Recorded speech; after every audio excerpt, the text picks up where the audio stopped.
Donna Barron. I live in North Potomac in the Wesley subdivision. First of all, let me tell you, no offense, but your equipment is really ugly.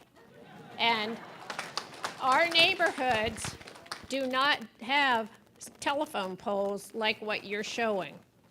We have all underground wires and nice little light poles. That's it. So what I also wonder is there's the federal government, there's the FCC, there's the Montgomery County government, and then somehow there's all these little marks right in North Potomac where there aren't any telephone poles.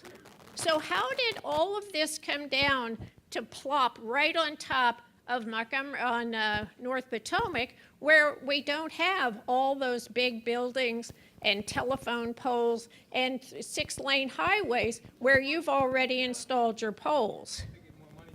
Mr. Donahue? Earlier, Rich Rothrock was describing some numbers and the question about statistics, and the point well taken, but nationwide, upwards of 50%, 48% in the last count, of folks don't have a landline, use wireless phones exclusively. The challenge is in trying to get those folks coverage in the neighborhoods. That's very challenging, and then in particular, where the utilities are underground.